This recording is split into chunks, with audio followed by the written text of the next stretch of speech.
Milan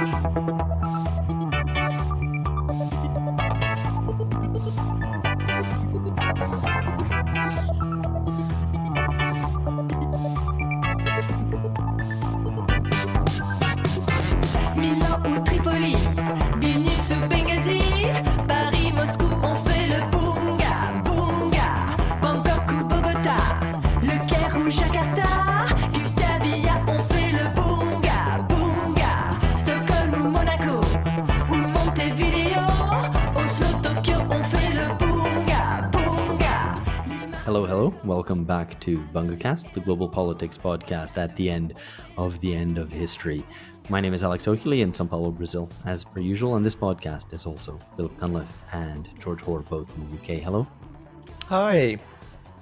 So, this is an episode that is in partnership with Damage Magazine. You may have seen that we have announced our partnership with Damage Magazine on an ongoing basis. And so we're going to have plenty of Damage authors on the podcast to discuss the ideas that are presented in that magazine. It's an excellent magazine with plenty about politics in general, but also quite interestingly, lots of psychoanalytic readings of things, of political and social phenomena, which is a very distinctive element to that magazine, which set out at the very beginning to examine the kind of damaged subjectivity. So anyway, very interesting stuff.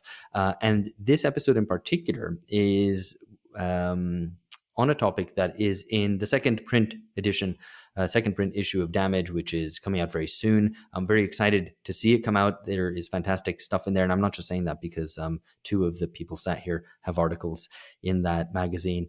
But it's about deinstitutionalization, which is a big word. Really, the nucleus of it is psychiatric deinstitutionalization, the way that they closed the asylums and threw people out on the streets under the guise of kind of caring for people in the community. And that didn't really work out.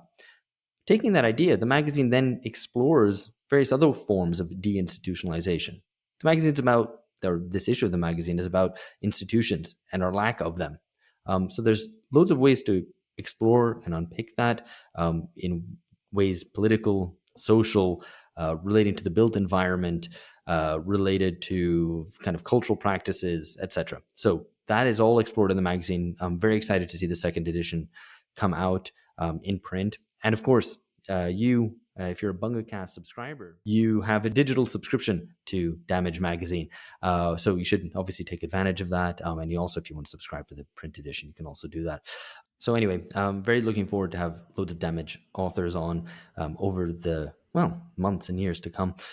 So that's all to look forward to. But for now, I'll pass over to George to introduce who our guest is today. Yeah, we have a very special guest this evening, Alex Hohuli. Special as in special needs, yeah. Yeah, and that's how I'm pronouncing your name correctly, right? Hohuli? Oh, I don't mind, yeah. Yeah, how Okay. do you pronounce your name? I mean, I've never actually worked this out over 7 years of being on the pod. What? You do know we knew each other for many years before the podcast as well. I don't really remember that. It's all a bit vague. It's a long time ago. Anyway, we have Alex H, who is joining us to talk about, as Alex was saying, one of the articles in the forthcoming second issue of Damage, From ADHD to Let Me Be, Taking Control of Time. But this is also part of our Emotion Sickness, the Politics of Feeling series. So we're going to be exploring some of these questions around, I guess, essentially what comes next in emotional terms after the angry decade of populism of the 2010s, and what should we do about it? So this episode, also listeners should check out episode 365, It's So Over Again, with Ryan Zitgraf, because with a lot of the same themes were discussed then. But I guess I'm in the position of being able to say how what my reading of Alex's article is, and I think one of the central ideas here, and Alex, you obviously can disagree if I'm butchering this article, is that essentially you're kind of exploring what is this affect that is going to be associated with disengagement or withdrawal, political disengagement, political withdrawal, this affect of kind of checking out, switching off, focusing on other things, and maybe we can dig into whether this is a resentful withdrawal or a resigned one, and just, I guess, a bit more detail for listeners. What does the piece cover? So there are three, I think Alex lays out these three ideas or three modes of disengagement. One is around work, and this is the idea of quiet quitting. One is in the kind of urban environment, and this is around proximity urbanism and those kind of 15-minute cities. We'll obviously dig into all of these in a lot more detail. And then the third one is postliberalism, as this kind of disengagement from liberal theory and liberal politics. Yeah, I would say that those are not necessarily modes. They're not. It's not meant to be kind of exhaustive or anything. Those are just case studies. They're kind of like ways to look at how people are disengaging, not on an individualistic basis, but on a more politically conscious basis in some way. Cool.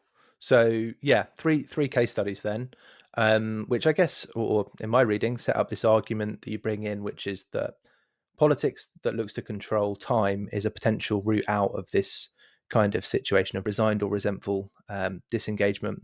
So yeah, I guess just to frame things then, the first question, because it makes sense for you to talk about your own article rather than me ventriloquize you.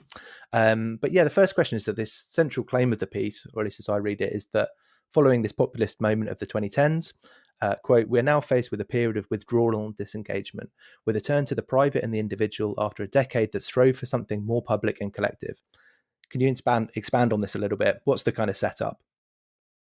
Well, I mean, I think, regular listeners to this podcast will be familiar with the idea that we have described the 2010s as, the populist decade, the decade of anti-politics, right? Of a kind of, which, we characterize as an angry rejection of the political establishment. And indeed, not just the political establishment. It should be clear. It's not just kind of parliamentarians or congressmen and presidents and prime ministers who get it in the neck. But it is a rejection also of lots of kind of para-institutions, para-political institutions like the media, the law, advocacy groups, NGOs, whatever, just a kind of like anybody who's part of that class of people who are kind of knowledge makers involved in politics, whatever, kind of get rejected as no longer holding the knowledge that they supposed was, or they presented as being kind of critical legitimation to their rule, put it that way.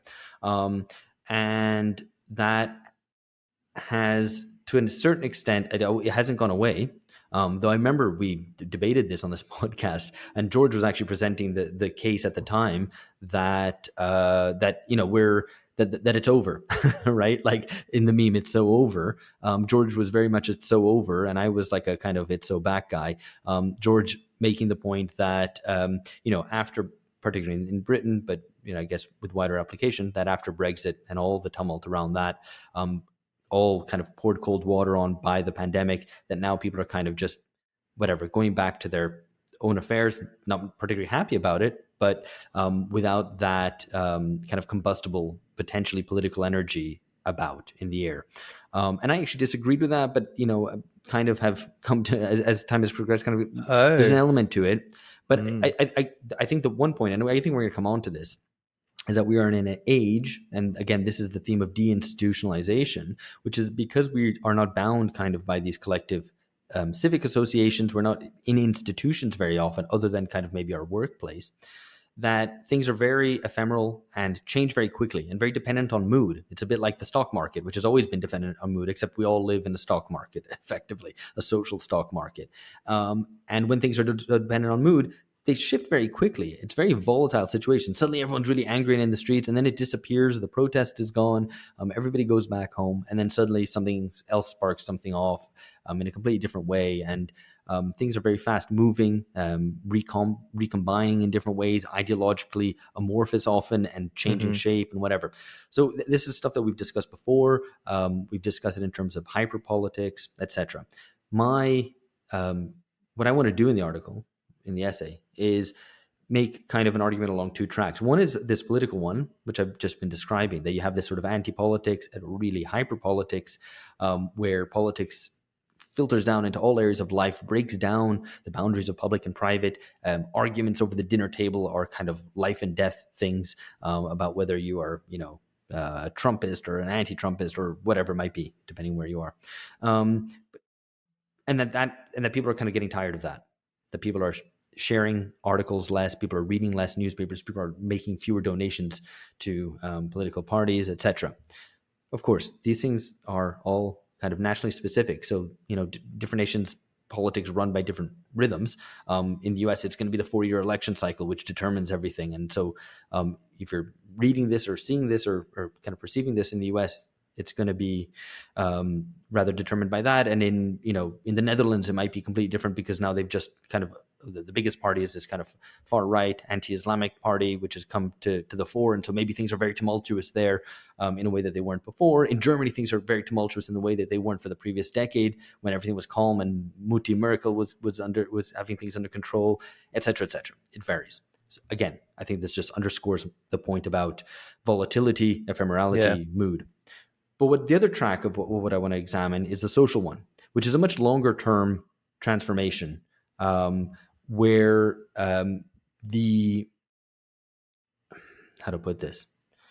where the accelerated pace of life, rhythm of life, has gotten, in many cases, kind of too much for lots of people.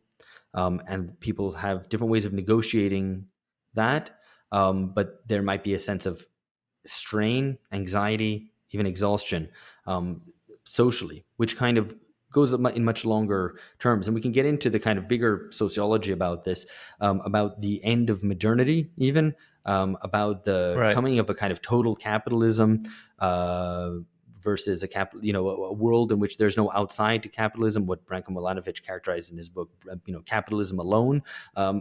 Many different ways to conceive of this, and we can get into that. But I guess my point is that there's like the immediate political kind of phenomenon going on of disengagement from politics, and there's a deeper, longer-term social transformation which has increased strains and indeed even constraints on people's lives, despite the appearance of a proliferation of choice in people's lives.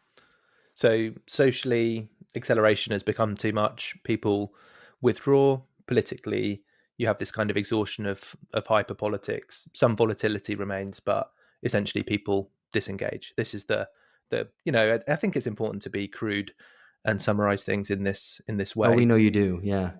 I mean, it is George's gist. This is what people like. They don't have enough time for the whole complexities. You want the what's the TLDR or TLDL? Too long didn't listen. But yeah, I guess the question then, or I guess not really a question. I guess I'm going to stay true to the point that I made previously, which is that I'm not sure that I agree with this kind of overall account. I think to the extent that this kind of withdrawal or disengagement politically is presented as a kind of exhaustion, it doesn't kind of sit completely right with me. I think instead, as you kind of mentioned, it seems to me that the pandemic was an important demobilization moment. So it's not a kind of individual level withdrawal or disengagement. It's not about agency on the part of the citizenry as much as, a process of lockdowns, which were a deliberate attempt to manage kind of political dissent and to kind of dissipate and successfully so discharge that kind of populist energy and anger. Am I being too crude or what? I don't in any way deny that is a massive thing, as we've just discussed missed the a number of opportunity times. to say he's being too crude, Alex. Yeah, I know, but I just did before that, so you don't want to nail him too hard. You gotta let that crude can't purify all the crude, I guess, as Venezuela has discovered. Anyway, so hi there, friends. This is the end of a sample from an episode available only to subscribers at patreon.com/bungacast. For $7 a month, subscribers get at least 4 original exclusive episodes a month, featuring Alex, George, and Phil, as well as our regular contributors, Alex Gurovich, Amberly Frost, Catherine New, and Lee Phillips. We've got episodes on current affairs, extended interviews, exclusive episodes on theory, history, culture, docuseries, analyses of film, and our responses to listeners' questions and criticisms. And for $12 a month, you also get access to the very special BungaCast Reading Club, where we present the key books and essays necessary for understanding the world today, how we got here, and where we might be going. Of course, if you just want to try us out, there's also a $3 entry tier giving you 1 exclusive episode a month. We do hope you'll join us. These are turbulent times, and ideologically confused ones as well, we tried to find some political clarity so that we might move beyond the age of bunga bunga. Dakar ou Brasilia,